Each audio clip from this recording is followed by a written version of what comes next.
Let's get into a sports story that has grown well beyond the confines of a tennis court to become a genuine cultural sensation.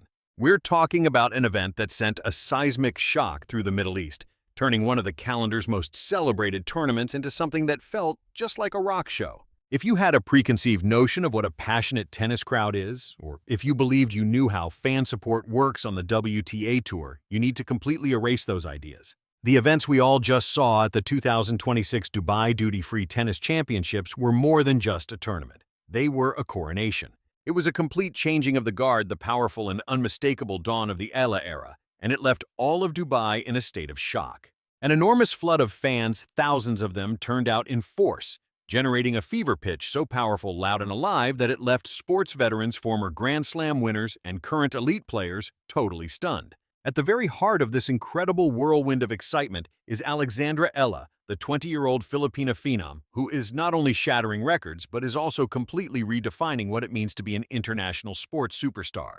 We are witnessing a player who is, by herself, attracting a massive, dedicated, and brand new audience to the game of tennis. The moment she set foot on the courts at the Aviation Club Tennis Center, it felt like Beatlemania had returned in the year 2026. The roar from the crowd was deafening. The stands were a vibrant flood of red, blue, yellow, and white. You saw homemade signs, chants that started up organically, and an environment so charged with patriotism and emotion that you could almost feel it pulsing through your television. A fan with a sign reading, "Alex, please marry my son," even went viral, which just goes to show the kind of incredible devotion she inspires. This is more than just polite clapping for a well-played point. This is a raw, intense, and deeply personal commitment from her fans. This particular tournament was a truly historic occasion. Alexandra Eala, who already held the distinction of being the highest-ranked Filipina player in WTA Tour history, fought her way to the quarterfinals of a WTA 1000 event, knocking out giants of the game and confirming that her rapid ascent over the past year was entirely legitimate. But what was perhaps even more important than her devastating two-handed backhand or her fantastic court coverage was the simple magnetic pull of her stardom. World number 4. Coco Gauff, who was Eala's opponent in the quarterfinals, used her post-match interview not to analyze her own performance, but to specifically thank Alexandra Eala for drawing in a whole new crowd of fans to the game. Gauff confessed the crowd's support for Eala was so overpowering that she had to pretend they were shouting her own name just so she could maintain her focus. Take a second to consider the significance of that comment. You have a Grand Slam winner, one of the biggest stars in the sport, publicly recognizing the enormous cultural change that was unfolding right on the other side of the net. Even Novak Djokovic commented recently on the huge influence Eala is having, saying that athletes who generate this type of energy and attract this type of crowd are precisely what tennis needs to succeed in this day and age. Today we are going to do a complete breakdown examining every single part of this legendary week in Dubai. We're going to break down the matches, the surprising victories, the smart strategies Eala put on display, and the harsh reality she encountered when she went up against the world's absolute best. We will also, however, take a close look at the cultural significance of this event. So why in Dubai? Why right now? And what does this signal for the millions of Filipinos who are living abroad? And what are the implications for the future of women's tennis? This is the in-depth analysis you've been anticipating. It's a full report on how a 20-year-old from Quezon City was able to make the global tennis community stop, look, and pay attention to the voice of a nation. So make yourselves comfortable because the saga of Alexandra Eala's Dubai conquest is a powerful lesson in skill determination and the undeniable strength of a united community. To really appreciate the scale of what took place in Dubai, you first need to grasp the distinct cultural setting of the United Arab Emirates and the very strong presence of the Filipino population there. Hundreds of thousands of Filipinos reside and are employed in the UAE. For many years, they have served as the foundation for multiple industries, contributing enormously to the expansion and progress of the entire area. For a long time, however, when it came to major worldwide sporting events hosted in the UAE, from golf to Formula One to tennis, the Filipino community almost never saw one of their own competing at the highest possible level for the grand prize. Basketball has long been a major cultural pillar, and boxing, primarily due to the legendary Manny Pacquiao, has unified the community previously. But tennis felt like a completely separate world, a sport that often came across as exclusive, controlled by Europeans, Americans, and just a couple of other nations. Then along came Alexandra Eala, announced in the main draw of the 2026 Dubai Duty-Free Tennis Championships, a WTA 1000 event that included nearly all the top 20 players in the world. A fire was lit. This was something more than just another tournament. This was happening right on their doorstep. The Filipino expatriates in Dubai saw a chance to get behind a young woman who symbolized their country, their spirit, and their ambitions. And they did more than just show their support. They absolutely owned the event. From the very first matches of the tournament, the energy surrounding Eala's games was totally different from anything else happening at the Aviation Club. Tennis is typically a very restrained sport. Umpires request silence during play, athletes maintain their concentration, and the audience claps politely when a point concludes. For Eala's matches, however, the energy was on a completely different plane. The arena would just explode every time she hit a winner, and you could hear chants of "Let's go, Alex" every time she went to grab her towel. It was an atmosphere that felt like a Davis Cup or a Billie Jean King Cup final, but it was unfolding right in the middle of a standard tour stop. Let's examine her journey through this tournament because the quality of her tennis was just as breathtaking as the crowd that came to see her. Arriving at the tournament ranked inside the top 40 for the very first time, Eala was shouldering a significant amount of pressure. Her opening match was against the American player Hailey Baptiste. From the very start, Eala appeared extremely focused, clinching a tough first set 6-4 and pulling ahead in the second right before an unfortunate injury forced Baptiste to withdraw from the match. After the match, Eala showed remarkable maturity in her comments, expressing hopes for her opponent's quick recovery and noting the immense challenge of staying healthy while competing at the highest level. The true excitement, however, ignited in the second round, where Eala found herself pitted against Jasmine Paolini, ranked 8th in the world. Paolini has a reputation as a veteran competitor with an aggressive style defined by her tireless energy and powerful ground strokes. Most people expected this to be where the young Filipina's journey would end, but Eala completely defied those expectations. Right at the beginning of the contest, Eala managed 2 stunning plays, fending off Paolini's assertive approach at the net and executing perfect passing shots that drove the Dubai audience wild. Her defensive prowess was extraordinary, as she instantaneously converted defensive situations into offensive opportunities. It was as if she was drawing strength from the crowd's enthusiasm, which compelled her to pursue every last shot. On one of the sport's most prominent platforms, she thoroughly outplayed an opponent ranked in the top 10. However, if her second-round performance made a point, the third round was pure movie magic, pitting Eala against the seasoned Romanian player Sorana Cursi. The contest was scheduled for the evening session on center court, with the lights creating the perfect atmosphere for an intense showdown. Every seat in the stadium was taken, and the roar from the spectators was overwhelming. Following the contest, Eala mentioned that she absorbed the experience with immense gratitude, describing the match as a punishing test of endurance. Cursi was hitting with tremendous force, attempting to overpower Eala, yet Eala masterfully handled the speed of the shots. It was an exceptionally close first set, with both players holding serve until the 11th game, when Eala finally secured the crucial break to win it 7-5. The volume from the audience was so extreme that the chair umpire was forced to intervene multiple times, asking for quiet while points were in progress. Then again, how can anyone quiet an audience that believes it is witnessing a historic moment unfold? During the second set, Eala methodically wore down her experienced adversary, displaying a calm self-assurance far beyond her 20 years. Cheers erupted for each of Cursi's unforced errors, while every winning shot from Eala was answered with a thunderous ovation. She secured the victory 7-5-6-4, and upon the conclusion of the final point, Eala unleashed a powerful shout from the center of the court. That cry was a mix of relieved pressure, triumphant celebration, and a thank you to the thousands of fans who seemed to have carried her to the win. And that led to the quarterfinals, a classic matchup that felt like an unstoppable force colliding with an immovable object. Her opponent was none other than the 4th-ranked player in the world, American superstar Coco Gauff. Gauff had just squeezed through a difficult contest with Elise Mertens, even fending off match points, and she had gone so far as to say sorry to the spectators for delaying their chance to watch Alex Eala. That gesture alone made it perfectly clear who the crowd was really there to see. For Eala, the match proved to be an enormous educational moment.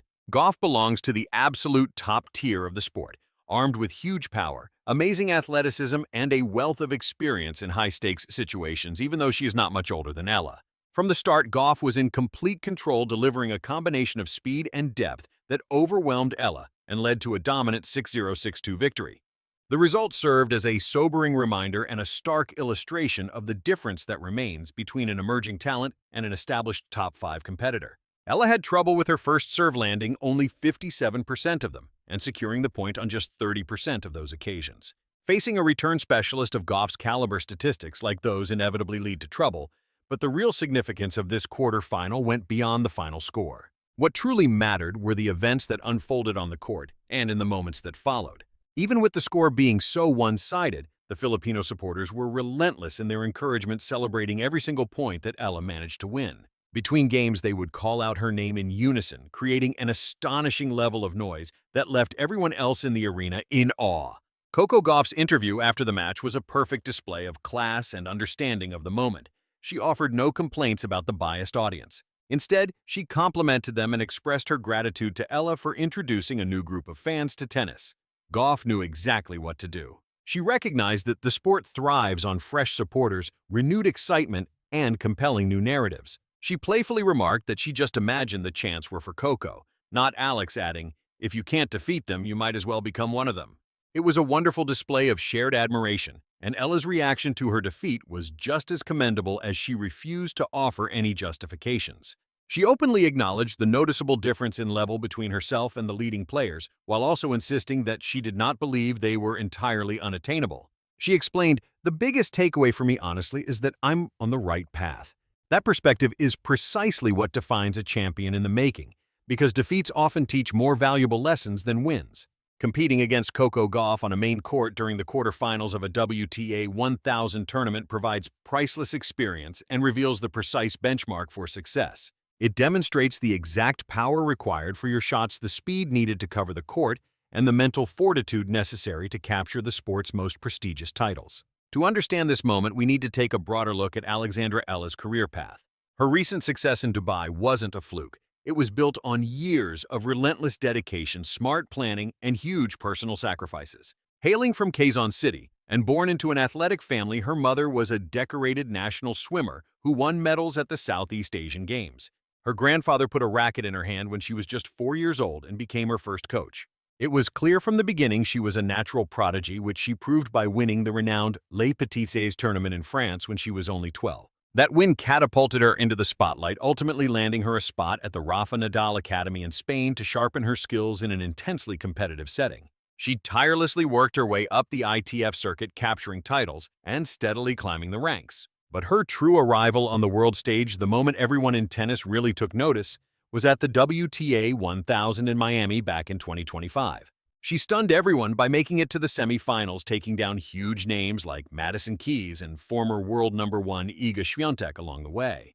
Her performance in Miami launched her into the top 100, a historic achievement as she became the first Filipina ever to do so. Building on that momentum, she reached her first ever tour final in Eastbourne and clinched a WTA 125 title in Guadalajara, ending 2025 as the world's number 50 player. With such a strong finish, expectations were sky-high heading into 2026, and she has not disappointed. Her quarterfinal appearance in Dubai, combined with strong showings earlier in the Middle East swing in Abu Dhabi, now projects her to reach a new personal best ranking of world number 31. Let that sink in, number 31 on the planet. She's on the verge of being seeded at the Grand Slams. A seed would mean she wouldn't have to face the top-ranked players in the opening rounds of the majors, which opens up a much better opportunity for her to go far in the sport's most important events. Watching the strategic development of her game has been absolutely captivating. As a lefty, she has a natural edge, allowing her to create shots and spins that most right-handed opponents rarely face. That two-handed backhand is her signature weapon. It's exceptionally reliable and can unleash blistering speed down the line. In Dubai, we witnessed her defense and her ability to structure points reach a whole new level. When she played Paolini, she wasn't just trying to overpower the Italian. Instead, she used strategic depth and precise placement to draw to mistakes. Then against Hysteria, she proved her mental toughness by remaining composed and sticking to her strategy in a noisy, wild atmosphere. The match against Gauff made it clear that the next phase of her development will need to focus on boosting her first serve percentage and finding more effortless power. Against the top 5 players, giving away cheap points on your serve is not an option, and you must control the rally from the very beginning. Eala is aware of this, as is her coaching staff, and with her incredible work ethic, you can be sure she'll put in the work to make those improvements. But let's shift the focus back to the fans for a moment, because the rise of Eala is just as much their story as it is hers. WTA peer Amanda Anisimova, who also had a fantastic tournament in Dubai, commented directly on Eala's supporters. She described them as unbelievable and noted that Ella represents her country so well. Anisimova even confessed that she hung around the venue late, something she rarely does, just to see Ella play, because the energy was that incredible. You know you've got something special going on when your fellow competitors stay late just to soak in the atmosphere of your matches. After the tournament, Eala herself went on Instagram to share her heartfelt thanks. She shared an emotional message that read, "3 weeks of battling with love and pride have wrapped up here in Dubai. The competition, the energy, the welcome, and the incredible support have made these past weeks unforgettable." She then shared a quote from American tennis player Sabrina Santamaria, which said, "It's a privilege to play in front of people who see themselves in you." That line perfectly captures the essence of what unfolded in Dubai. For the thousands of Filipinos filling the stadium, it was about more than just a tennis match. They were seeing a part of themselves out there on the court. They saw a young woman from their country taking on the world's best and proving she belonged, all with poise, humility, and a powerful will to win. On that center court, they saw their own battles, their own dedication, and their own aspirations being realized. This is why representation is so important. It has a deep and powerful impact. When a young girl in Manila, Cebu, or a Filipino living abroad in Dubai watches Alexandra Eala, she's not just seeing an athlete, she's seeing what's possible. She's seeing that the very top tier of international sports is within her reach. That right there is the real impact of what Alexandra Eala accomplished in Dubai. And looking ahead to the remainder of the 2026 season, there's truly no ceiling for her. Next up is the Sunshine Double Indian Wells, followed by Miami. And don't forget, Miami was the site of Eala's huge breakout performance just last year. This time she'll return not as some unknown wild card, but as a top 40 player, a demonstrated threat to anyone, and arguably the biggest crowd puller in the women's game right now. Tournament organizers will be eager to schedule her on their main courts because she's a guaranteed ticket to a packed stadium and an electric atmosphere. Networks will be clamoring to air her matches as the sight of a stadium full of waving flags and cheering fans makes for compelling television. At this point, she's moved beyond being just a rising star. She is now a cornerstone for the WTA's marketing plans for the future, bringing in the exact audience that the sport is working so hard to attract. Young, diverse, and incredibly passionate. This tournament in Dubai really marked a turning point. It was the instant the entire tennis world seemed to grasp that the whole game is shifting. The sport's traditional powerhouses are being seriously contested, and amazing new talents are coming out of regions that were never on the radar before. Alexandra Ella is at the very front of this movement. She has the expectations of a whole nation on her back, and she's handling it with a smile and a killer backhand down the line. The ranking points are a huge deal. The prize money is incredible, but the cultural impact she's making is something that will last forever. The Middle East swing of 2026 will always be known as the time the Eala era truly took over the world. So what comes next? For Alexandra Eala, it's heading straight back to the practice court. It's all about breaking down the match data, fine-tuning her serve, and getting set for the demanding hardcourt season in the United States. For her fans, it's about snagging tickets, getting the flags out, and getting set to make some noise in California and Florida. And for everyone else in tennis, it's about watching closely. The established stars are on alert. A new wave of players is here, and they have an absolute army of supporters with them. I really want to know what you all are thinking. Did you catch the matches in Dubai? How did you feel about that electric atmosphere from the crowd? Do you believe Alexandra Eala has what's needed to crack the top 10 this year? And which parts of her game do you believe she has to work on most to consistently go toe-to-toe with players like Coco Gauff and Iga Swiatek? Go ahead and leave your thoughts, your breakdowns, and your predictions in the comments section below. Let's keep this discussion rolling because this is truly one of the most compelling stories in all of sports at the moment. The era of ELA has begun. The fans are more vocal than ever, and the women's game is stronger because of it. Would you be interested in me doing a detailed breakdown of her potential path at the upcoming tournaments in Indian Wells and Miami?